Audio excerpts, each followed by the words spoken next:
हिमाचल के माथे पर हर बरसात नई दरार उभर आती है, लेकिन सबसे गहरी दरार अब कुदरत से नहीं, इंसानी लालच और सरकारी लापरवाही ने डाली है। कुल्लू मनाली की 4 लेन सड़क हो, बिजली महादेव का रोपवे हो या प्रस्तावित रेल लाइन, हर योजना ने पहाड़ों को सीने पर बोझ की तरह दबाना शुरू कर दिया है। दावा था कि ये परियोजनाएं विकास लाएंगी, पर्यटक आएंगे, रोजगार बढ़ेगा और अर्थव्यवस्था मजबूत होगी। लेकिन हकीकत यह है कि सड़कें बार बार टूट रही हैं, गांव की जमीन धंस रही है, घर दरक रहे हैं और लोग उजड़ रहे हैं। एनएचएआई की जल्दबाजी, ठेकेदारों की मनमानी, टाउन एंड कंट्री प्लानिंग विभाग की बिकाऊ जमीर और अदालतों की खामोशी ने मिलकर हिमालय को मौत के मुहाने पर खड़ा कर दिया है। इस मानसून में ही 300 से अधिक लोग भूस्खलनों और बाढ़ की भेंट चढ़ चुके हैं। 700 से ज़्यादा सड़कें बंद हुई और हजारों वाहन फंसे। सवाल यह है कि जब स्थानीय लोग लगातार चेतावनी देते रहे, विरोध करते रहे, तो क्यों उनकी आवाज़ को नज़रअंदाज किया गया? क्या सरकार वाकई विकास कर रही है या फिर एनएचएआई के हाथों हिमालय को डेथ वारंट सौंप चुकी है? नमस्कार, मैं डॉक्टर विजय शुक्ल। हिमालय सिर्फ पत्थरों और बर्फ की परतों का ढेर नहीं है, यह भारत की आत्मा है, यह नदियों का उद्गम है, करोड़ों लोगों की जीवन रेखा है। यह नदियों का उद्गम है, करोड़ों लोगों की जीवन रेखा है, आस्था का प्रहरी है और संस्कृति का आधार है। लेकिन आज वही हिमालय विकास के नाम पर हो रहे प्रयोगों से लहूलुहान है।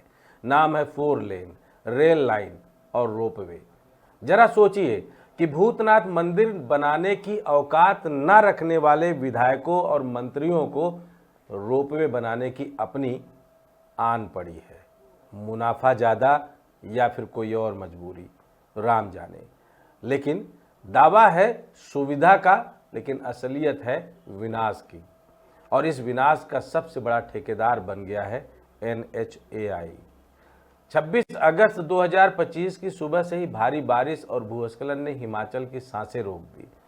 तीर्थयात्रियों की मौत, हजारों वाहन का फंसना और 793 सड़कें बंद होना, यह सब खबरों की सुर्खियां नहीं, हिमाचल के अंदर आई इस विनाश लीला और डेथ वारंट के वो अलग अलग धाराएं हैं जो प्रकृति ने लिखी है। इस मानसून में अब तक 300 से अधिक मौतें दर्ज हो चुकी हैं। सेब के बागान सड़क तक नहीं पहुंच पा रहे, या तो सेब के बागानों का अस्तित्व ही मिट गया है। होटल खाली हैं और गांव के गांव दरक कर विस्थापन की ओर बढ़ रहे हैं। यह सब सिर्फ कुदरत की मार नहीं, बल्कि हमारी नीतियों और संस्थाओं की विफलता का नतीजा है। कुल्लू मनाली 4 लेन का उदाहरण हमारे सामने है। जिस सड़क को पर्यटन और अर्थव्यवस्था की रीढ़ की हड्डी कहा गया, वही सड़क इस बरसात में 22 बार बंद हो गई। जिया से रामसीला तक 47 किलोमीटर का हिस्सा महज 4 साल में धंसकर खत्म हो गया। यह सड़क सुविधा का मार्ग नहीं, बल्कि आपदा का गलियारा साबित हुई। एनएचएआई ने हिमालय को मैदान समझ लिया, खड़ी कटिंग कर दी, पानी निकासी का इंतजाम नहीं किया, जंगल काट डाले। नतीजा यह हुआ कि सड़क नहीं बनी, आपदा का दरवाजा बन गया। यह कोई प्राकृतिक आपदा नहीं थी, बल्कि एनएचएआई के अनपढ़ फैसलों का सीधा नतीजा थी। बुरा लग सकता है, लेकिन यह वाकई एनएचएआई के अनपढ़, दकियानूसी और ढीठपन के फैसलों वाले अलग अलग तरीके के कारनामों का खुला दस्तावेज है। पुरानी कहावत है, जल्दी का काम शैतान का, और शैतान का काम हमेशा तबाही, लाशें और बर्बादी लेकर आता है। यही तस्वीर आज हिमाचल में दिख रही है। सड़कें टूट रही हैं, पुल बह रहे हैं, घर दरक रहे हैं और लोग सड़क पर आ गए हैं। 4 लेन की यह त्रासदी सामने है और अब रेल लाइन का नया सपना दिखाया जा रहा है। सोचना चाहिए कि जहां हर बरसात में सड़क बह जाती है, वहां सैकड़ों सुरंगें और लोहे की पटरियां टिकेंगी कैसे? यह रेल लाइन विकास का नहीं, हिमालय के अंतिम संस्कार का नक्शा है। रेल लाइन का मतलब होगा पहाड़ों को और गहराई तक काटना, सुरंगों से खोखला करना और घाटियों को असंतुलित करना। जब एक सड़क ही गांव को उजाड़ सकती है, तो रेल लाइन कितने गांव निगलेगी, इसका अंदाजा लगाया जा सकता है।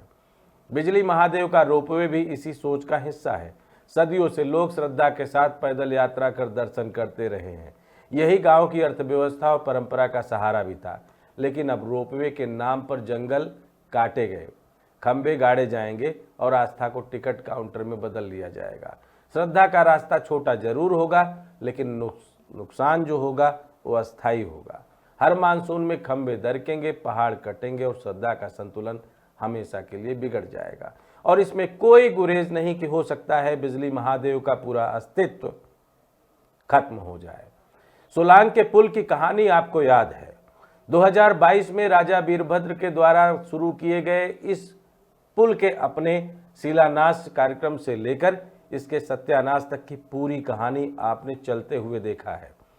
सोलांग पुल में हुए घोटाले और उसके काम को आगे ना बढ़ाने और उस समय के मौजूदा तत्कालीन मंत्री गोविंद सिंह ठाकुर साहब और पीडब्ल्यूडी के अधिकारियों की अपनी मिली भगत का एफआईआर आज तक गांव वाले ढो रहे हैं, ढोने के मजबूर हैं। अदालत में वो चक्कर काट रहे हैं, लेकिन अदालत को शायद यह नहीं दिख रहा है कि वो पुल भ्रष्टाचार की भेंट चलने वाला पूरा पुल था, जिसकी पूरी की पूरी गवाही प्रकृति ने इसको 2 बार जमींदोज करके आपको दिखा दिया है। माननीय अदालतों से विनती है कि इन गांव वालों को फ्री करें और अगर सक्षम है तो सुमोटो लेते हुए इन पीडब्ल्यूडी अधिकारियों और उस पूर्व मंत्री पर केस करें। और पुल दोबारा टूटा है, बह गया है, तो इसको प्राकृतिक आपदा ना मान करके उस भ्रष्टाचार की नींव पर खड़े हुए इस पुल को पूरी तरीके से देखते, जांचते और आंकते हुए मौजूदा प्रबंधन को भी उसी कटघरे में डालें जिसकी शुरू से दरखास्त की जा रही है। गांव वाले निर्दोष हैं, निर्दोष थे और निर्दोष रहेंगे, क्योंकि उन्होंने अपनी अस्मिता, अपने अधिकार की बात की थी। भ्रष्टाचार से बन रहे पुल के बार बार बहने की कल्पना उनके दिमाग में पहले भी थी और आज भी थी। आज फिर सोलांग बाकी दुनिया से वैसे ही अलग कटा है, कारण भ्रष्टाचार। खैर, इस पूरे खेल में टाउन एंड कंट्री प्लानिंग विभाग की भूमिका भी सबसे शर्मनाक है। जिन इलाकों को नो कंस्ट्रक्शन जोन घोषित किया गया था, वहां भी होटल और सड़क परियोजनाओं को मंजूरी दे दी गई। स्थानीय आपत्तियों को फाइलों में दबा दिया गया। यही कारण है कि आज घरों में दरारें हैं और गांव दरक रहे हैं। टीसीपी अब टाउन एंड कंट्री प्लानिंग नहीं रहा, यह टेंडर एंड कमीशन प्लानिंग बन चुका है। इन अफसरों की बिकाऊ जमीन ने हिमालय की नींव हिला दी है। और फिर आता है डीपीआर का खेल। जब सड़क टूटती है तो नया डीपीआर बनता है। ठेका बाहर की कंपनियों को दिया जाता है, कभी पुणे तो कभी दिल्ली। सवाल यह है कि क्या बाहर का इंजीनियर गूगल मैप देखकर समझ सकता है कि हिमालय की मिट्टी कब खिसकेगी? यह कोई मलाना की चिलम नहीं है कि एक कस लगाया और पूरा पहाड़ समझ लिया। असली समझ स्थानीय लोगों के पास है, लेकिन उनकी आवाज़ दबा दी जाती है। हर बार नया डीपीआर बनकर जनता से पैसे वसूले जाते हैं। डीपीआर अब डिटेल्ड प्रोजेक्ट रिपोर्ट नहीं, बल्कि डबल पेमेंट रिपोर्ट बन चुकी है। एक बार सड़क बनाओ, गिराओ, फिर बनाओ, फिर गिराओ और हर बार भुगतान जनता के पैसों का हो। असली न्याय तो यही होगा कि जब गलती एनएचआई की हो तो खर्चा भी एनएचआई और ठेकेदारों से भी वसूला जाए, क्योंकि हमारे केंद्रीय मंत्री नितिन गडकरी साहब बोलते हैं कि हमारे पास बहुत पैसा है। तो उस पैसे से क्या हिमाचल की अपनी यह बिगड़ी हुई तस्वीर वो तुरंत बना सकते हैं यूं चुटकियों में? शायद नहीं। पिछले 3 सालों से लगातार मनाली हाईवे अलग अलग त्रासदी का शिकार बन रहा है और सिर्फ एनएचआई और उसके द्वारा बनाए गए सड़कों का जंजाल उनके पीछे एक बड़ा कारण हो सकता है।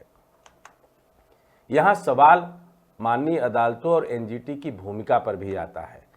हमें लगता है कि हमारे अदालत, हमारे न्यायाधीश बुरा मान सकते हैं, लेकिन उनसे पहले ही माफ़ी, क्योंकि उनको बदनाम करने की, उनके पद को नीचा दिखाने की हमारी कोई कोशिश नहीं है।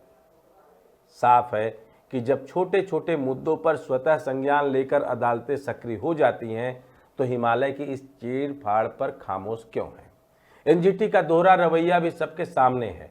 पहले रोक लगाते हैं और कुछ समय बाद वही परियोजना विकास और राष्ट्रीय हित के नाम पर हरी झंडी पा लेती है। इवन दो इसको प्राइवेट प्रॉपर्टी करके और डिक्लेयर कर दिया जाता है कि इसमें किसी भी पत्रकार का या व्यक्ति का आना मना है। लूरी के प्रोजेक्ट के बारे में कुछ ऐसी ही परिकल्पना है। रोक सिर्फ औपचारिक होती है और छूट ठेकेदारों के दबाव में मिल जाती है। इसी बीच ग्रीन टैक्स का नया खेल शुरू हुआ। पर्यावरण बचाने के नाम पर टोल की तरह ग्रीन टैक्स वसूला गया। पर्यटन आएंगे, 4 लेन से धड़ाधड़, और पर्यटकों और वाहनों से करोड़ों रुपए निकाले जाएंगे और निकाले गए भी। लेकिन सवाल है कि उस रकम का हुआ क्या? क्या वाकई उससे पहाड़ों को बचाने के लिए कोई ठोस काम हुआ? क्या उससे भूस्खलन रुके, नदियां सुरक्षित हुई या जंगल सुरक्षित हुए? क्या असलियत यह है कि ग्रीन टैक्स जनता के माथे पर नया बोझ बन गया और पर्यावरण के नाम पर वसूली का अड्डा साबित हुआ। न हिमालय बचा, न हादसों की तादाद घटी, बस एक और टैक्स जुड़ गया। क्या अदालतें स्वतः संज्ञान तब लेंगी जब पूरा हिमालय मैदान में बदल जाएगा? क्या वे तब जागेंगी जब बिजली महादेव का रोपवे श्रद्धालुओं की जान लेगा या पूरे बिजली महादेव के होने के अस्तित्व को खत्म कर देगा? या फिर जब रेल लाइन खोदने के बाद पूरा पहाड़ ढह जाएगा? अदालतों की खामोशी भी इसमें एक अपराध सरीकी जान पड़ती है।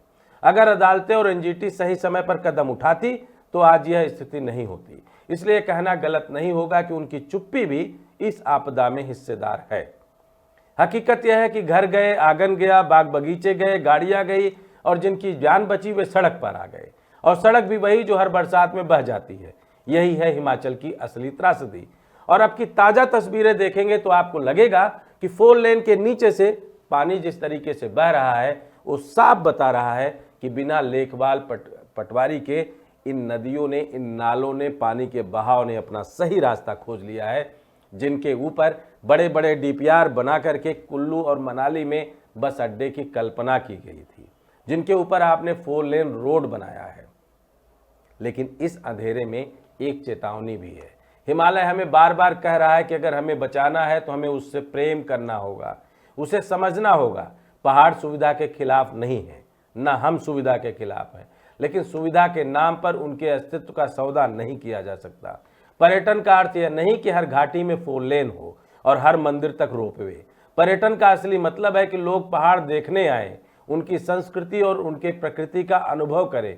अगर हम सुविधा के चक्कर में पहाड़ ही खत्म कर देंगे तो देखने के लिए बचेगा ही क्या? हिमालय की चेतावनी साफ है कि अगर समय रहते सुधारा नहीं गया तो अगले बरसात में सिर्फ सड़कें नहीं बहेंगी, भरोसा भी बह जाएगा। आने वाली पीढ़ियां अदालतों से भी यही पूछेंगी कि जब हिमालय चीख रहा था तब आप कहां थे? एनएचएआई को समझना होगा कि विकास का मतलब सिर्फ कंक्रीट नहीं होता। विकास का मतलब है इंसान और प्रकृति का संतुलन। अगर यह संतुलन बिगड़ा तो सड़कें डेथ लेन बनेंगी, रेल लाइन कब्रगाह बनेगी और रोपवे श्रद्धा की हत्या करेगा।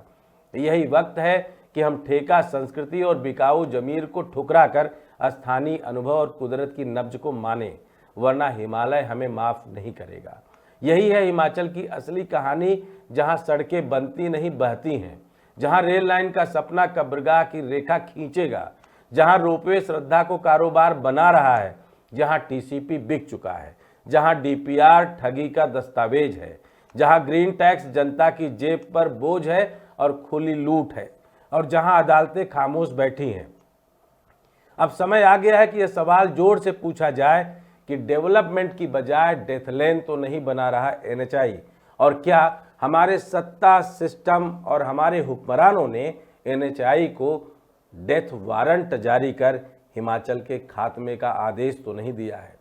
यह सब सवाल उठाना हमारा हक है और उठाना भी चाहिए। अगर हिमाचल की जनता को लगता है कि हमारे इस आज के कार्यक्रम में उनकी कोई भागीदारी बनती है तो इस मुद्दे को इस तरीके से उठाइए कि हिमाचल हमारे माथे का तिलक सुरक्षित रहे। यहाँ की सड़कें उतनी साफ सुथरी बनाई जाएं, प्रेम के साथ बनाई जाएं कि हमारे पहाड़ हिले ना। हमें जल्दबाजी में ज़्यादा एक्सप्लोजिव तोड़ फोड़ करके टनल बनाकर एक नए रिकॉर्ड बनाने की होड़ से निकलना पड़ेगा, क्योंकि अब यह भी एक रिकॉर्ड है कि हमने इतने मिनट में इतनी किलोमीटर की सड़कें बिछा दी।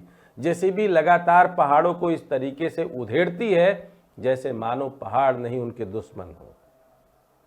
तो हिमाचल के प्रकृति के साथ दुश्मनी निभाने वाले इस पूरे तंत्र को क्या आप एक चोट देना चाहते हैं? अगर अच्छा लगे तो अपना कमेंट, नाम, नंबर, डिटेल के साथ लिखिए और इसको मानिए कि आप यह खुली पीआईएल दाखिल कर रहे हैं मीडिया के जरिए। जय हिंद, जय भारत।